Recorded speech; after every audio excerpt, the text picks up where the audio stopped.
Bueno, bienvenidos, sean todos bienvenidos al inicio de este tema número 4.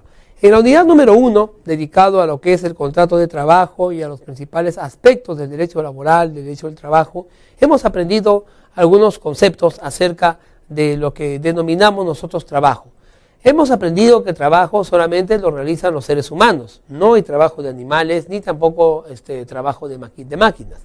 Hemos aprendido también que para que exista esta relación de trabajo se tiene que firmar un contrato. Este contrato puede ser escrito, puede ser verbal en realidad, y se puede dividir en dos grandes grupos. Aquellos contratos laborales que son a plazo determinado y aquellos contratos laborales que son a plazo indeterminado. Dentro del plazo indeterminado tenemos la mayoría de los contratos de la antigüedad. Hoy en día son los menos. Más bien, los que es un gran número son los contratos a plazo determinado. Estos contratos de plazo determinado son los denominados sujetos a modalidad. Todos los contratos sujetos a modalidad son contratos de plazo determinado.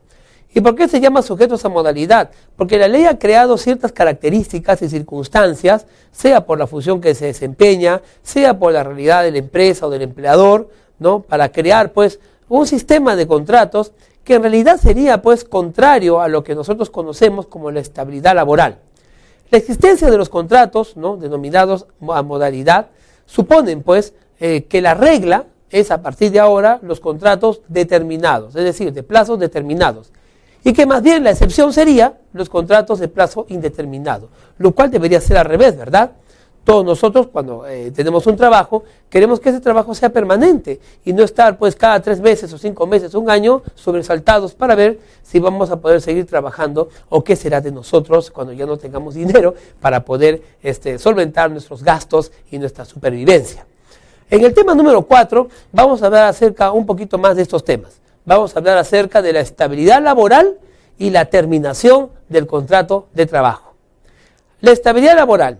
La estabilidad laboral, según los juristas, es la permanencia definitiva del trabajador en su puesto de trabajo, al cumplir 3 meses consecutivos de labor al servicio de un empleador por un trabajo mínimo de 4 horas.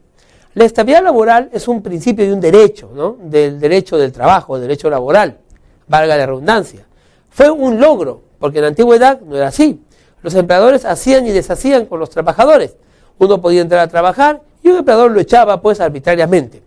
Las normas, luego de grandes luchas sociales, fueron estableciendo el principio de estabilidad laboral como un principio universal del derecho del trabajo.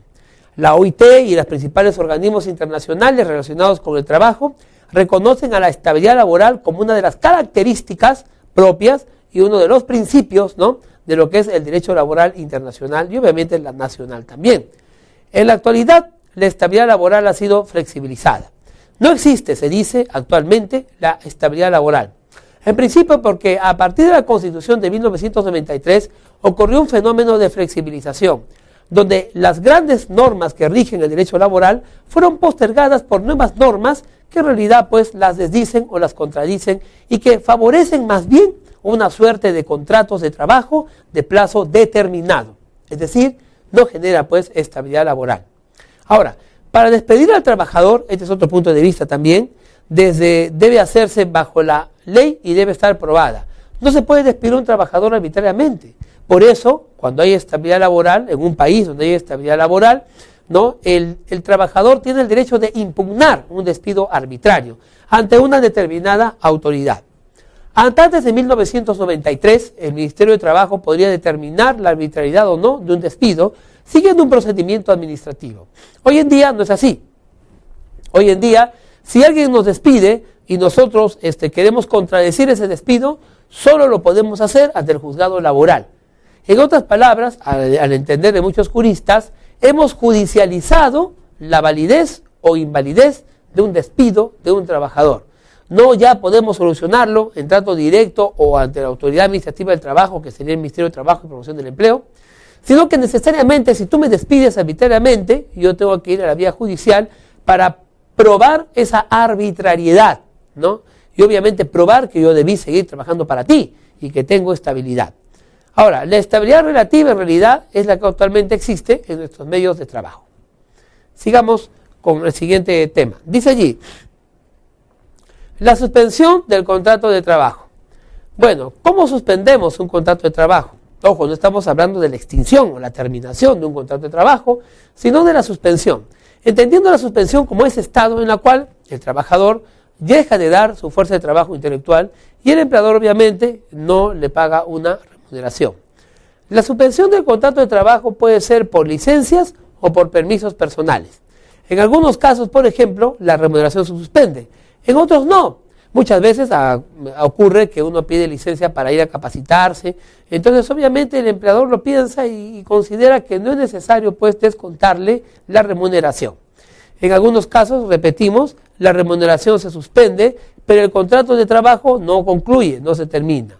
Lo que sí sucede en el caso de la suspensión del contrato de trabajo es que el trabajador, como ya decíamos, deja de realizar la labor que cotidianamente realiza en su centro de labor, lo que configura el hecho de que exista el contrato sin la realización real de la labor para lo que se obligó el trabajador. Bueno, ya explicamos, no es que el vínculo laboral ha terminado, ha concluido, sino que se ha suspendido. Yo trabajo para usted y me voy de licencia, ¿no?, a Barcelona, a Madrid, a estudiar. Luego de ahí regresaré y retomaré mi puesto de trabajo. Para eso usted ya me dio una licencia. Puede ser que me considere el pago o puede que no. Casi siempre no te lo reconocen, ¿no? Si te dan licencias, hay una suspensión de las obligaciones, hay una suspensión de las prestaciones que nos hemos obligado en el contrato y obviamente eso no implica que el contrato de trabajo haya concluido o haya terminado. Más bien solamente implica una suspensión. Cuando yo regrese nuevamente, entonces seguiré dando mi prestación. En la ley se considera ciertas causas de suspensión del trabajo. Vamos a ver alguna de ellas. Leamos juntos. Dice, la invalidez temporal, la enfermedad y el accidente comprobados, la maternidad durante el descanso pre y postnatal, el descanso vacacional, la licencia para desempeñar cargos, el permiso y licencia de cargos sindicalistas y la sanción disciplinaria. Bueno, en estos casos entonces la relación de trabajo se suspende. Repetimos unas veces más, no se termina, no concluye, no, solamente se suspende.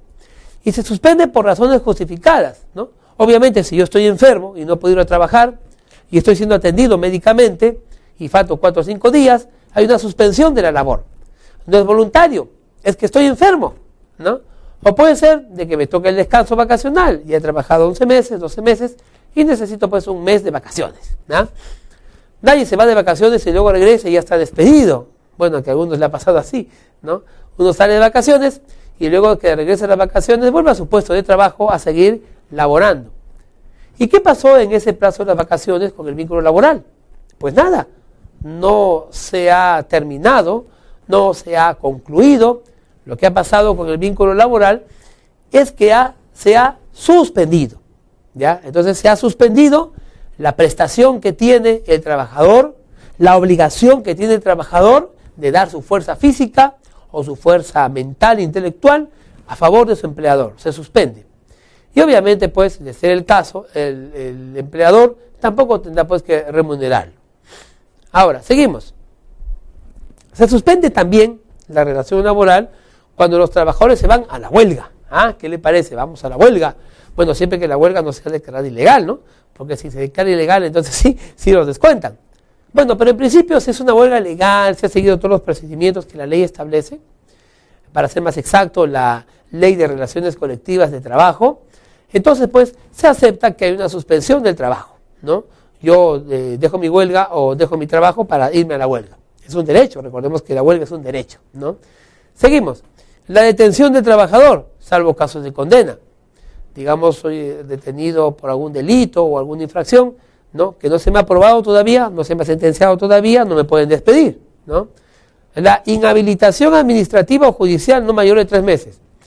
Puede ser que como producto de un proceso judicial se me condene a mí y se me inhabilite para poder trabajar en determinadas áreas del mercado laboral. Si el juez lo impide, entonces obviamente si yo tengo un contrato de trabajo, se suspende la prestación que yo le debo a ese centro de trabajo. Bueno, también tenemos el permiso o licencia otorgados por el empleador y el caso fortuito o fuerza mayor.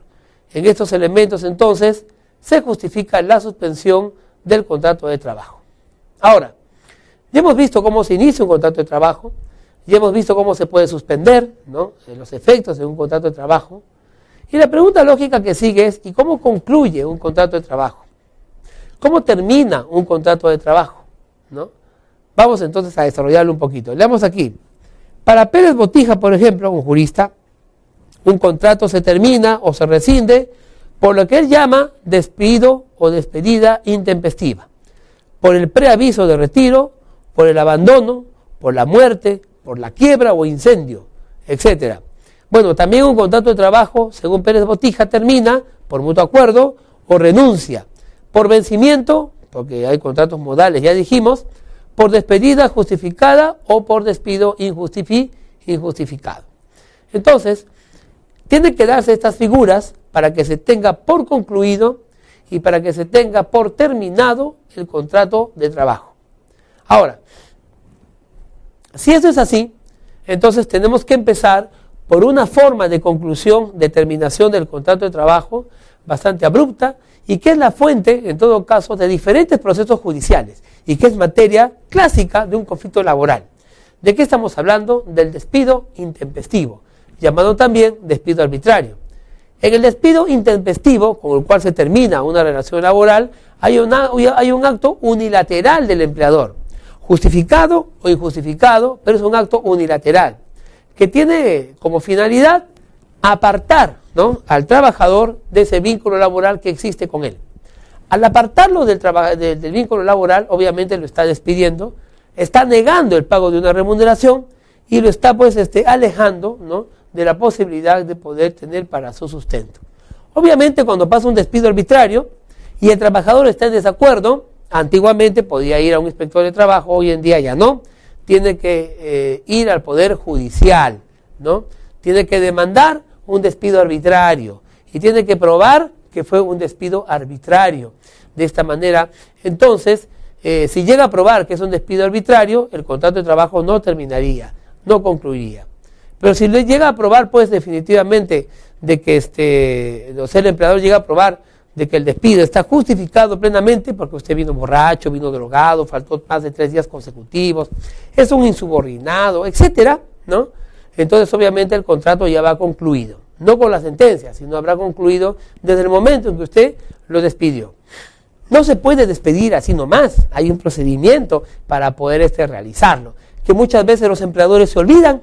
¿Cuántas veces han venido a la oficina trabajadores a quejarse de estos despidos arbitrarios? Y cuando yo les pregunto si el empleador les ha enviado pues una carta de preaviso, ellos consideran negativamente. No, doctor, a mí nunca me ha llegado una carta. Pero el Decreto Supremo 003-97-TR y el Decreto Legislativo 728 han también pues establecido un procedimiento para el despido. Y este procedimiento es que primero hay que hacer un preaviso. En ese preaviso nosotros señalamos pues la norma legal aplicable y le decimos pues al trabajador una serie de acotaciones de falta grave, o en todo caso no falta grave, pero sí un sustento de despido. Al empleador le corresponde realizar esta carta, en la cual pues se considera detalles y beneficios que debe recibir el trabajador en caso pues ya no impugne el despido. De esta manera entonces el despido tiene que ser justificado. Debe tener un despido fundamentado en la verdad y en la realidad de una infracción por parte del trabajador que esté perjudicando los intereses del empleador. Perdón, del empleador. Bueno, ¿qué más tenemos? Tenemos que otra forma de terminar un contrato de trabajo es el abandono del trabajo, ¿no? Por más de 3 días consecutivos y más de 5 días al mes y más de 15 días al semestre en forma no consecutiva dan lugar al despido por causa justa. Claro, obviamente, si tú ya no vienes a trabajar o vienes cuando quieres, no estás respetando un horario, no estás contribuyendo a la satisfacción de una necesidad y no estás proyectando al sostenimiento de la empresa. ¿Cuál es el resultado? Bueno, pues el resultado es que la empresa se perjudica. El resultado es que la empresa finalmente puede ir a la quiebra, no puede satisfacer sus necesidades ni sus objetivos como empresa, solamente porque el señor trabajador no viene nunca a laborar. Eso es una falta grave. Entonces, ¿yo qué hago? Yo despido. Pero, oh, sorpresa, no tengo que despedir a nadie porque ya abandonaron, ellos dejaron de venir, no hubo preaviso, no hubo nada, simplemente dejaron de venir. Se entiende tácitamente que esa persona ha renunciado, ¿no? Digo tácitamente porque en la práctica legal no hay renuncia, lo que hay es abandono. Y en todo caso, esa realidad justifica pues la terminación de un contrato de trabajo.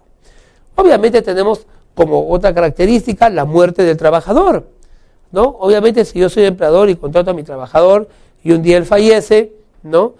Su trabajo no lo heredan sus hijos, ¿no? Los herederos no van a trabajar por él. ¿Por qué? Simplemente porque ya explicamos que el contrato de trabajo, una de sus características es el profesionalismo, ¿no? Y el no reemplazo, ¿no? El servicio es personalísimo, profesional y el personalísimo. Entonces, si el trabajador fallece, obviamente el vínculo laboral ha concluido, ha terminado. La muerte del patrono puede darse también que el que muera no sea el trabajador, de repente el que muere es el empleador, en cuyo caso la muerte del trabajador, pero con la diferencia de que el negocio puede ser continuado, ¿no? O sea, puede ser que el empleador sea una empresa, una persona jurídica, aunque fallezca un accionista, un gerente o el propietario de la empresa, eso no importa ni significa la terminación del contrato de trabajo. En todo caso, si es un empleador, una persona natural quien fallece, entonces ahí sí ya pues terminaría el contrato de trabajo por fallecimiento del empleador. Casi siempre los empleadores son personas jurídicas, por lo que si alguien fallece, la persona jurídica irá al frente y será responsable pues de los derechos de los trabajadores. Otra sería la quiebra, otro sería por ejemplo el incendio, esas circunstancias especiales que pasan pues los empleadores, las empresas, y que ya no le permiten continuar con la relación laboral, con la relación del trabajo. Esto también es conocido como fuerza mayor. Tenemos el mutuo acuerdo, no todo debe ser despido, pelea, discusión, ¿verdad? Abandono misterioso del trabajo, no, por supuesto que no. También hay lo que se llama el mutuo acuerdo. El empleador y el trabajador, ¿no? Uniendo voluntades, aclarando necesidades, ¿no? Y la imposibilidad de continuar, deciden pues entonces de mutuo acuerdo, ¿no? Tomar una decisión respecto a dar por concluido o por terminado el contrato de trabajo. Otra modalidad, la clásica, es la renuncia, ¿verdad? La renuncia, muchos de nosotros decimos, ya aprendí en este trabajo lo que necesito saber, ya no tengo nada que hacer así que presento mi carta de renuncia, ¿eh? La carta de renuncia tampoco tiene que ser abusiva, la carta de renuncia tiene que de tener cierta consideración hacia el empleador que nos ha dado la oportunidad, ¿verdad?, de poder ganar nuestro sueldo, de poder aprender una determinada tarea en la vida, etc. Por eso entonces se pide siempre que la carta de renuncia o retiro voluntario, como se llama, sea presentado 30 días antes. De repente, por alguna emergencia o circunstancias, tú no puedas continuar ni siquiera esos 30 días. Entonces, cuando envías la carta, tú pides una dispensa, ¿ya? Tú vas a decir, yo renuncio, renuncio sin ninguna condición, en forma incondicional, y pido que por favor se me exonere de los 30 días que la ley señala como para poder renunciar. Obviamente ahí sí, ¿no? Ya te puedes ir inmediatamente, pues, ¿no? Pero ¿saben qué? Lo ideal sería que si usted va a dejar de trabajar en un lugar para que no se pelee con ningún ex jefe, lo ideal sería avisar 30 días antes. Ahora, no puede que no haya renuncia, puede que no haya acuerdo entre las partes, puede que no haya muerto, puede simplemente que el contrato de trabajo tenga un determinado plazo. Si es 1 año, 2 años, obviamente, llegado ese plazo, el contrato habrá terminado. La finalización del contrato está dentro del mismo documento, está dentro de las mismas cláusulas del contrato. Uno renuncia, ¿no? Es porque es una decisión del trabajador. Uno termina por mutuo acuerdo, es una decisión del trabajador y del empleador. Uno despide, es una decisión del empleador. Pero el vencimiento es un plazo inexorable, ¿no? E inevitable, en la que finalmente, pues, ¿no? El contrato llega a su conclusión. Firmamos un contrato de trabajo del 1 de enero del 2012 al 20 de diciembre del 2012. Llegado el 20, terminará, ¿no? Bueno, de repente tú te quedas ahí, pero vamos a ver, los empleadores ya no dejan entrar, ¿verdad? Bien, y otra forma, pues, es el despido, en este caso sí, el despido justificado, ¿no? No estamos hablando del despido arbitrario, estamos hablando del despido justificado, que definitivamente se ha llevado todo un procedimiento para poder llegar a la conclusión de que es necesario despedirlo. Otro es el despido injustificado, ¿no? y que esto ya se ve en la vía judicial, ¿no? Bueno, no me gusta tu cara, así que para mí es falta grave la forma en que me miras, te despido. ¿Qué cosa? Me va a despedir por mi cara, lamentablemente es la única que tengo, así que vamos a demandarlo. Y se van al juicio allí y el juez decidirá si el despido fue injustificado, fue justificado, etc. Cuando hablamos de la terminación del contrato de trabajo, tenemos que hablar necesariamente de lo que la ley llama las causas objetivas. Vamos a leer un poquito de esto. Dice aquí, una causa objetiva de la terminación del contrato de trabajo es el caso fortuito fuerza mayor, por 90 días, en forma automática, con comunicación a la autoridad de trabajo, por motivos, por ejemplo, económicos, por motivos tecnológicos, por motivos estructurales y análogos. Es decir, que la empresa, por ejemplo, está en un proceso de quiebra.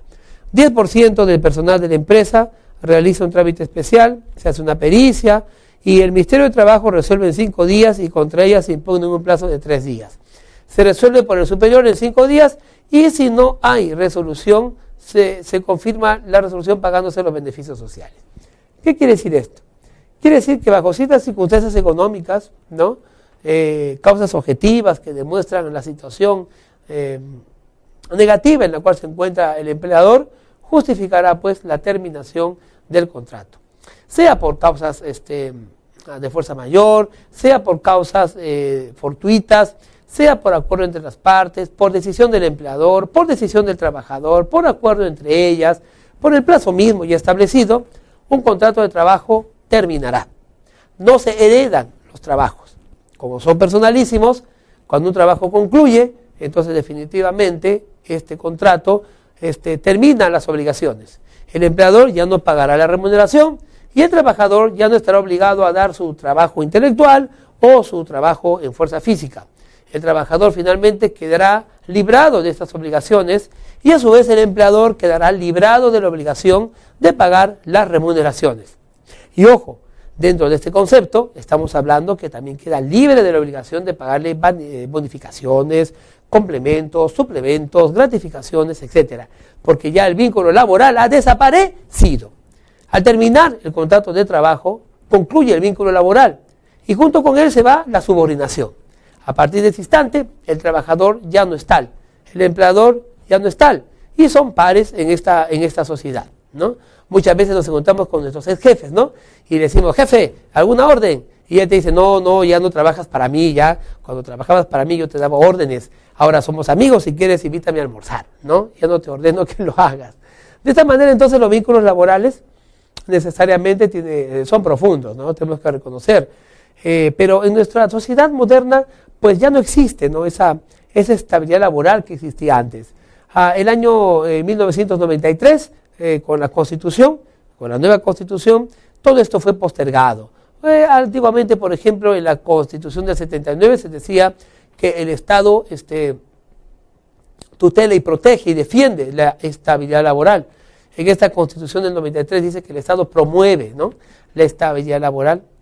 Usted dirá, profesor, pero en uno dice protege y en otro dice promueve, ¿qué diferencia hay? Hay mucha diferencia, ¿no? Una cosa es que yo diga que te voy a proteger y otra cosa es que yo diga voy a promover que te protejan. En la primera hay un compromiso directo, ¿no? Hay una obligación tutelar directa del Estado. En la segunda, esta no existe, pues definitivamente no existe.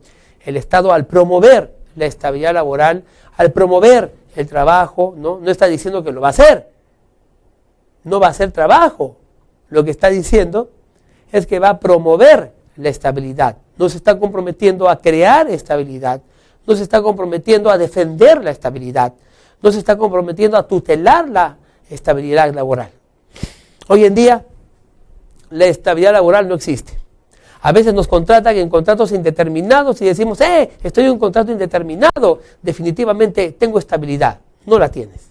No la tienes porque ya mencioné estas dos normas, ¿no? El decreto legislativo 728 y el decreto supremo 003-97-TR y sus modificatorias han establecido, pues, que las faltas graves, ¿no?, son 1, 2, 3 y 4 y al final dice cualquier acto, pues, que el empleador considere como falta grave. Imagínate, cualquier acto que el empleador considere como falta grave. Entonces, el empleador puede indicar cualquier actividad, cualquier cosa como falta grave, ¿no? Y lo despide a usted. Así sea usted un trabajador de plazo indeterminado, lo despiden. Bueno, le pagarán todos sus beneficios sociales, ¿no? Por supuesto. Pero lo van a despedir. Y obviamente eso no es tener estabilidad, ¿no? Porque lo que se quiere cuando se habla de una estabilidad es esa expectativa que todos tenemos de jubilarnos, ¿no? Con una pensión digna por el trabajo que hemos dado. Pero si se nos despide y no podemos más que perder y lucharlo en la vía judicial, obviamente estamos ante una situación desventajosa para el trabajador y favorable para los empleadores. Ni hablar de un contrato a plazo determinado, sea por suplencia, por inicio de actividades económicas, por intermitencia, sea lo que fuere, son contratos de plazo determinado. Terminado el plazo, concluirán. Y usted estará en la angustia de lograr que lo vuelvan a contratar. Si no logra que lo vuelvan a contratar, pues entonces no hay pues estabilidad. Así que los contratos a plazo determinado y sujetos a modalidad no garantizan pues tampoco definitivamente la estabilidad laboral. Este es el panorama del contrato de trabajo. Este es el panorama de la realidad del trabajo en la legislación peruana tal y como se ha establecido hasta el momento. Bien, hemos concluido esta primera unidad. Gracias por acompañarme en estas sanas reflexiones acerca de la realidad del trabajo y del contrato de trabajo. No olvidemos que el trabajo es fuente de riqueza y que la esencia misma de una empresa es el trabajador. No solamente el que trabaja físicamente, sino también el que trabaja intelectualmente. Estos dos esfuerzos entienden en el contrato de trabajo su garantía y reconocimiento de sus derechos. El contrato de trabajo se ha flexibilizado y hoy en día existen contratos sujetos a modalidad. La invocación es de que las leyes posteriores que puedan reformar esto nos hagan retroceder hasta el momento en que la estabilidad laboral sea pues totalmente, si no absoluta, al menos una estabilidad laboral proyectada y tutelada. Y no, como hoy en día tenemos, para muchos, una estabilidad laboral relativa y para otros simplemente su inexistencia de la estabilidad laboral. Te invito a que me acompañes en las próximas unidades. Esto recién está empezando, es Derecho Laboral 1 y hemos terminado entonces esta unidad dedicada al trabajo y al contrato de trabajo. Soy el profesor Willy Palomino y te invito a que nos sigas acompañando y por supuesto a que consultes otras fuentes, ¿no?, de estos maravillosos temas del derecho del trabajo. Y ojo, repasa muy bien la diferencia que hay entre la Constitución del 79 y la Constitución del 93 en relación al tema de la flexibilización de los derechos laborales. Antes no era muy fuerte la protección a los trabajadores. Hoy en día ya no lo es. Quedémonos con esta reflexión hasta el inicio de la próxima unidad.